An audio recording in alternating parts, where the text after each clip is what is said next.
Alors, le FMI est en mission à Dakar jusqu'au 4 novembre pour faire les comptes et ils sont pas bons.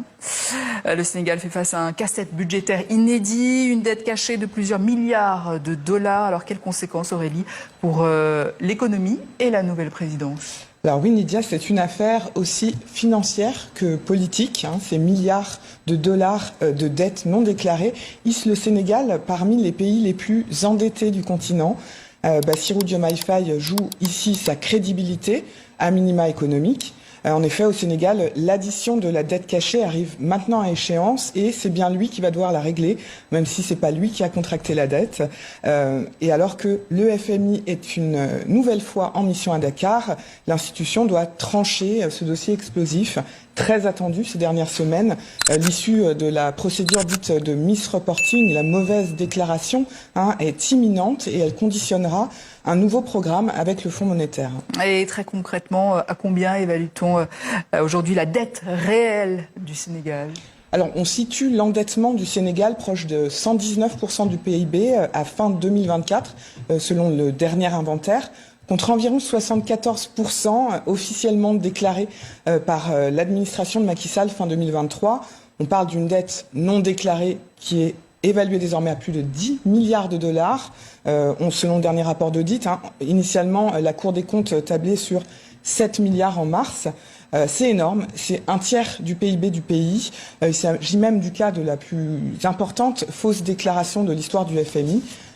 Donc en conséquence, entre 119% du PIB et 74%, il y a un gap, un différentiel qui bloque des financements aujourd'hui et renchérit le coût du crédit. Le Sénégal devra payer plus cher, très cher, pour emprunter l'argent nécessaire au fonctionnement du pays, d'autant plus que la réaction des agences de notation ne s'est pas fait attendre. Moody's a par exemple abaissé sa note de crédit souverain 3 fois en moins d'un an, mais malgré la situation délicate, le gouvernement d'Ousmane Sonko et la présidente Bassirou Diomaye Faye n'ont qu'un seul mot d'ordre, et ce, depuis leur arrivée au pouvoir il y a 1 an et demi, la transparence, pour rétablir la confiance. C'est pour cela qu'il y a eu pêle-mêle un audit intégral des comptes, un inventaire actualisé et une négociation à présent d'un nouveau programme avec le FMI. Une négociation qui est à rallonge parce qu'elle s'est tendue en juillet dernier. Le Fonds monétaire a réclamé davantage de documents, des mesures correctives avant de présenter le dossier à son conseil d'administration. À court terme, donc, Dakar a dû se replier sur le marché régional pour emprunter l'argent nécessaire à payer ne serait-ce que les salaires des fonctionnaires. Alors évidemment, l'affaire est aussi politique. Macky Sall continue de nier. Qu'est-ce que ça change au dossier FMI ?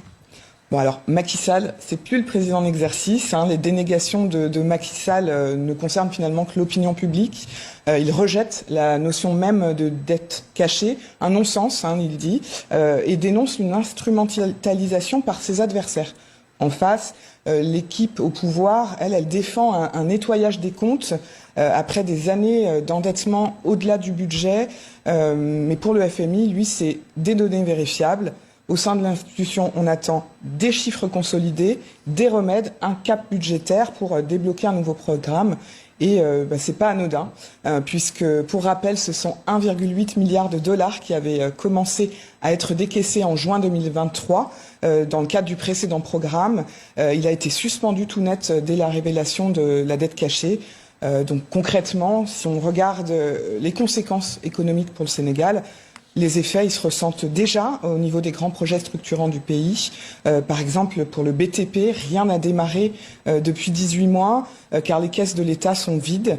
On estime même à près de 20 000 salariés qui ont perdu leur emploi. Plusieurs entreprises évoquent l'arrêt total de chantier, à prévoir aussi bien sûr des arbitrages budgétaires plus durs pour le pays, avec une limitation de taxes, une limitation de dépenses, compression de ces dépenses.